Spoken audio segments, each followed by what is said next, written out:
You're a dungeon master. You know the feeling. You're staring at a blank page, trying to cook up a new dungeon, and then nothing. Writer's block hits. You end up with a few disconnected rooms, a random goblin here, a generic chap there, and a treasure chest at the end. I mean, it works, but it's not memorable. It doesn't tell a story. So what we're doing today is I am taking a challenge that I was given on the Red Quills Discord. We have a map-making Discord that talks about, all the maps that we're currently making, and I share some challenges, and I talk about what's coming up, and I talk about the new videos that I'm doing, and I share what I'm going on with, and so does everyone else, and it's fantastic. And one of the things that we recently had was one of my friends on the Discord shared a map, and they asked what they were kind of thinking about doing, or ideas for chambers to fill a dungeon. And I said, you know what, here's some ideas. And I loved it so much that I was like, I'll make this dungeon too. Why don't we compare? So this map of the Starpool Shrine is a challenge that was given to me on the Discord. If you want to join the Discord, you can check it out in the comments below. But what I'm going to talk about is how I kind of filled it with a monster that matched the chambers that I talked about, and how I adapted the chambers to fit the monsters after that point, and the process that we kind of went through. And I'm going to talk about in this video the first instance in this series of creating a dungeon for a creature that is fundamentally good. In previous episodes, we've had creatures that are fundamentally known to be evil: green dragons, trolls, ogres, goblins, and that kind of thing. And though I don't like to stereotype and paint creatures with the same brush, because it makes for a very two-dimensional world, generally speaking, those things are either evil or they just don't care about humans and, player races. They want to be left to their own devices. But how are we going to create a lair for a creature that is compassionate and charitable and kind and good and all of those things? How do you create a challenge for your players in which they do get to fight a good creature, even if they themselves are good? So today I am going to be sketching out the Starpool Shrine. I'm going to be taking out my book of maps here. I'm going to be opening it up, and we'll create the Starpool Shrine based on the prompts. And as we go through, I'll talk about how to use the stat block of the Deva from the D&D monster manual. So let's give it a go.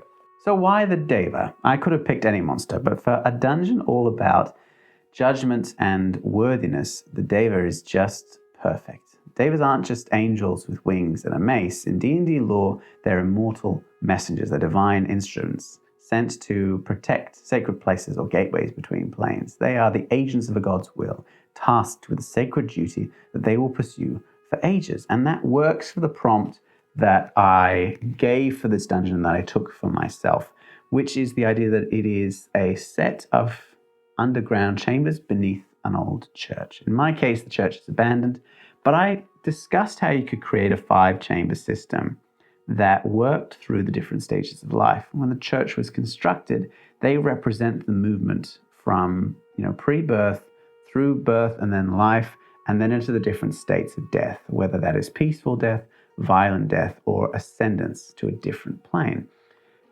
And as we kind of go through, I'll expand on how each of those chambers not only retains its original meaning in terms of the prompt, but how it works with the abilities of the Deva to create a dungeon that is a test, challenge of judgment, because the purpose of this is as a gateway to the astral plane where the gods can be found. And let me tell you, because we used a church and because I was thinking in religious terms, I wanted to use an angel or a celestial of some kind, and a Deva is absolutely perfect for that. It's a gold mine for this kind of challenge. You can change their shape at will. They can appear as a mortal or as an animal. They have healing touch, but they can also blast things with radiant energy. They're telepathic. They can listen in on your thoughts. And most importantly, they are instruments of judgment. And so this entire dungeon is going to be a physical manifestation of the Deva's whole purpose. So the premise is pretty simple. A forgotten, busted up shrine sits somewhere remote. Locals just think it's a ruin, but that's a facade. It is the Starpool Shrine, and it guards a gateway between the material and the astral planes. Our Deva is its eternal warden. It has one job: test any soul who wants to pass through and see if they are actually worthy of going through the portal. And in this way, we have a method of fighting, a historically good stat block, a good creature. A creature that is supposed to be compassionate and kind, while still retaining, the moral compass of a party. They want to get through? Great. That's a good thing to want, but the Deva has to test them and we can use its ability in its environment and a stat block in the same way as any other combat, it will just not be to the death. And that's something for us. I also want to acknowledge that sometimes I forget how to read and how to spell. And so yes, whilst in my mind I was writing the Starpool Shrine, I did call it the Starpool Shrine, which has been brought to my attention to be a word in Japanese, which is great. But I don't speak Japanese, so that's just a coincidence. Please don't read any further into it. But the whole dungeon is built around the idea that they are going to have to prove that they are worthy. We have 7 chambers, each one represents a stage of life and a different side of the Deva's judgment, and to pass, the players have to navigate a metaphorical journey from birth all the way to transcendence, because I added in a couple of chambers and discussed different locations to really, use the Deva. All right, let's walk through it. The players arrive at the Starpool Shrine and they find it overgrown and looking totally abandoned. And the entrance is some grand guarded gate. It's a simple, smooth door made of polished obsidian. It hums with a faint, silent energy. And this is our first chamber, the Black Door. This room is all about incarnation, that quiet moment of meditation before a soul enters the world. There's no lock to pick, no hinges to bust. Force is completely useless here. The door is a psychic barrier, and to open it, the party have to prove that their intentions aren't about greed or violence.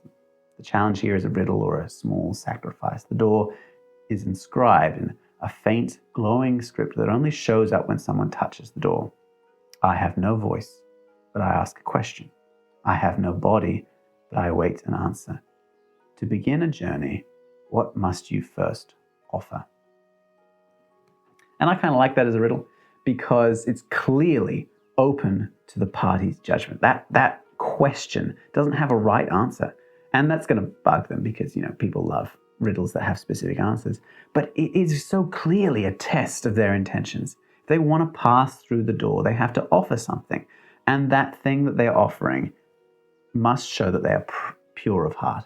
And that's up to you as the DM, to your discretion, to figure out what's worthy of passing through the door. But that's the first test, and it sets the tone for what's going to come later on. We want them to be aware that they are being tested so that they start to think about the consequences of their actions. So once they're through the door, the party finds themselves at the top of a narrow spiral passage which heads down into the earth. And this is the descent, and it represents birth. And this isn't a simple staircase. It's a physical puzzle which is sort of made to disorient and to challenge them. It's a symbolic birth canal, to be gross about it. It's a tight, twisting, walls shifting sort of area in which you can describe the stone as smooth and organic feeling, which pulses with a soft, rhythmic light. And the challenge here is just navigation. And the path might fork with one way bathed in a comforting light and the other in unsettling darkness. I've had it fairly straight here on the map, but the idea is that reality doesn't necessarily conform to what the players are experiencing. You want it to be disorienting, to take away that feeling of calm, preparedness that they might have felt as they passed through the door and asked of themselves, are we prepared for this? And they said, yes. Then you go down and you start feeling disoriented, scared, and possibly even alone, if you can split the party magically. So after the tight, claustrophobic descent, the next chamber should feel like a paradise. The party emerges into a beautiful, serene grotto with a shimmering pool of water that seems to swirl with the liquid starlight. This is the false pool, and it's all about the deceptions and the temptations of life. So the star pool itself, at the end of the complex, is where the portal to the astral plane is. And the Deva is going to be aware that people are going to come looking for it. So it will have set this room up, not only as a metaphor for life, but as a decoy pool. It just gives the impression that they need to do something in order to access the pool, perhaps even pass another test. But the real test is realizing that this, like life, is a false temptation. It makes you think that you know all the answers. But in order to really get to what you want, you need to move on, to give up your expectation of what is going to happen and to face death and judgment, which is the later chambers. And you can have fun here with the Deva's shape-changing ability. A figure could be waiting for them, a kind old hermit, a beautiful nymph, another adventurer who says they found this magical spring, and this is the Deva in disguise. The NPC will offer them a drink from the pool, promising that it will heal them or restore them or even give them a peek at the future. If the players just drink it without thinking twice, they might get hit with a minor, harmless curse, like seeing beautiful, distracting illusions for the next hour, and it's a gentle slap on the wrist for being gullible. But the real test is seeing through the lie. Players with high insight might feel like something is off. A good Arcana check can reveal illusion magic. The true path forward is hidden. There are 3 hidden doors around the chamber, and they can only find the real exits by ignoring the temptation of the pool itself. The chamber teaches the party that not all that glitters is gold, which is a key lesson on life's journey. So here's the next part of it. There are 3 doors out of this chamber, and each of them leads to a different kind of death, of moving forward. And in fact, 2 of them lead to the 3rd one as well. So 3 more chambers. We've got peaceful death, which is represented by the Crypt. We've got a violent death, which is represented by the Reliquary.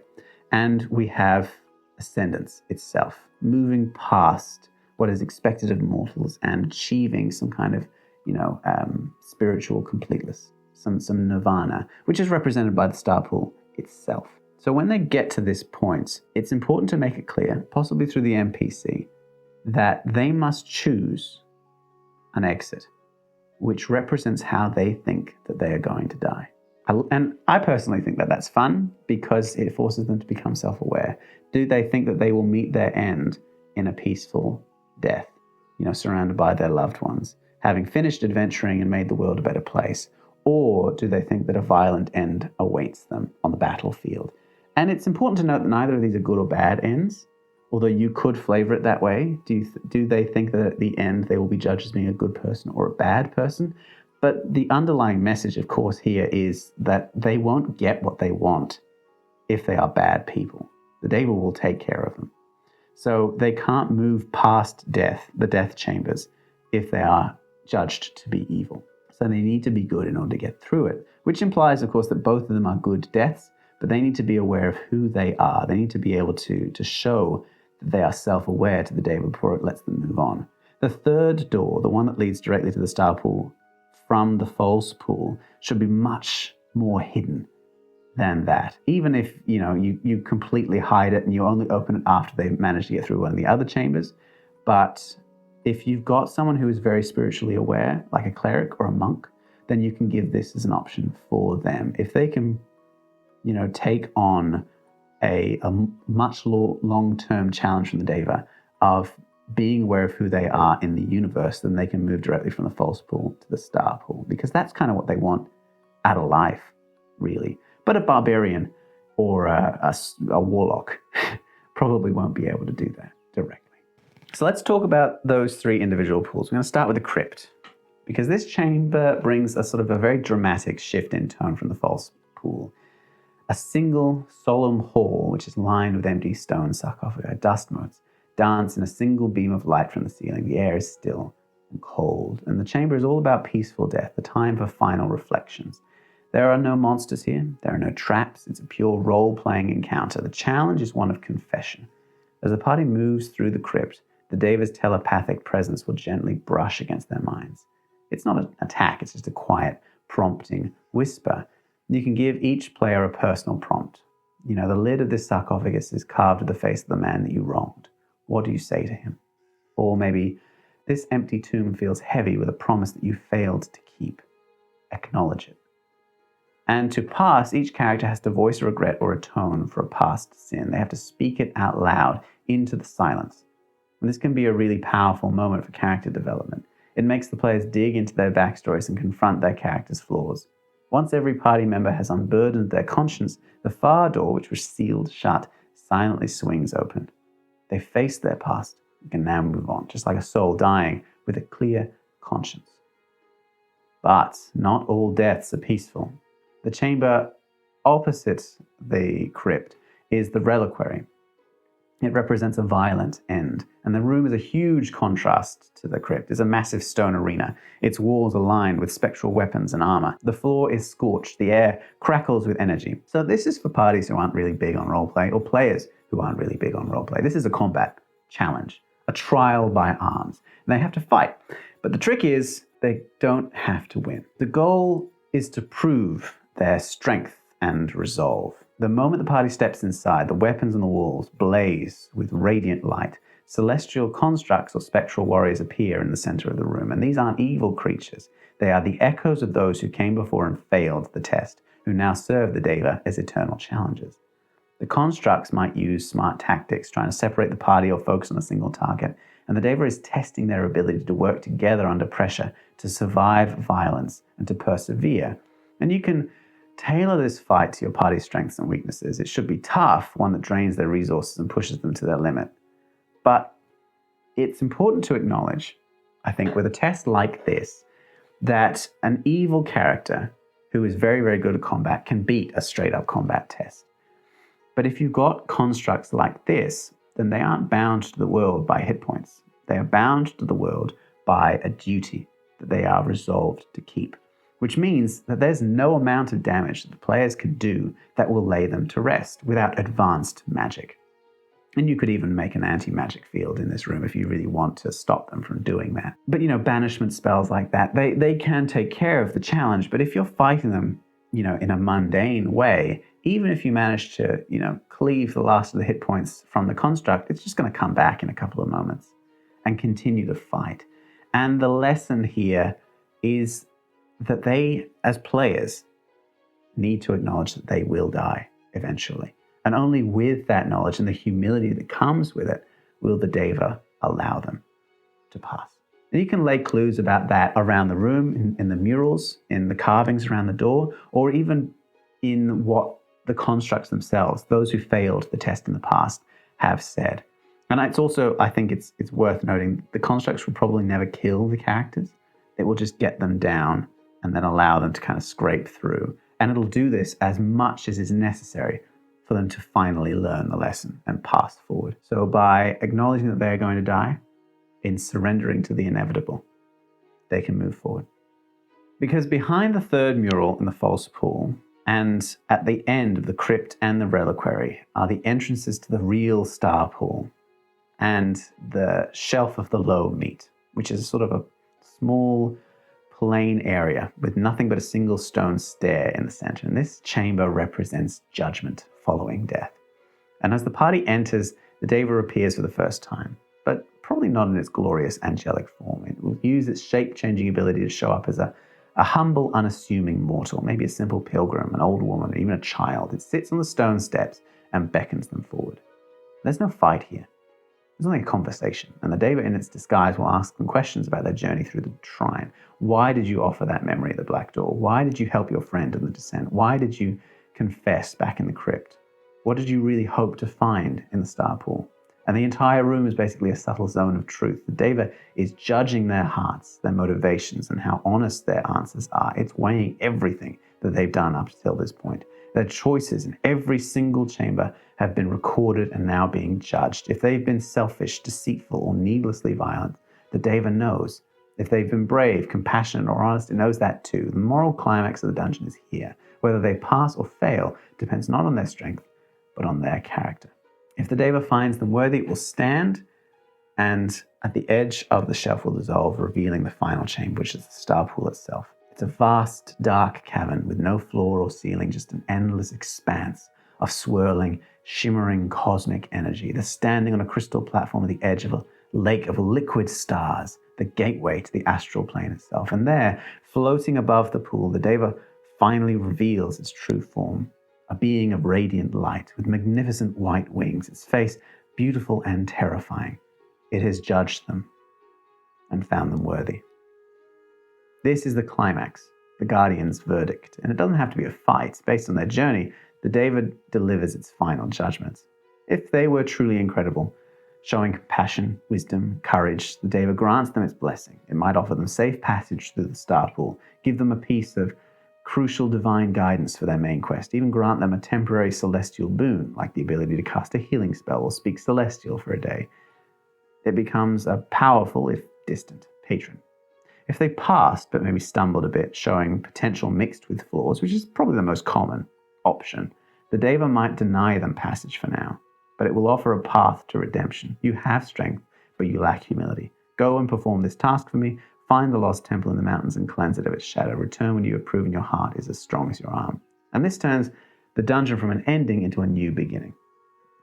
And what if the party was malicious, greedy, or just disrespectful? If they tried to brute force their way through, the Deva's judgment is swift. It might cast them out of the shrine, magically wiping their memories of its location, or it could decide that they're a threat that needs to be erased, leading to a final epic boss battle against a fully powered celestial who isn't testing them anymore. It's actively trying to destroy them. The stakes are real. But more than that, the Deva is the only one who can open the portal to the astral plane. In order to get through, they need its cooperation.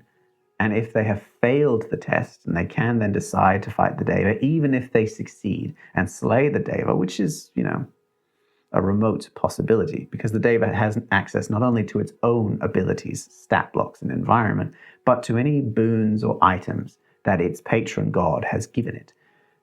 Then, even if they kill it, they still can't get through the door. And it's important for them to be aware of that.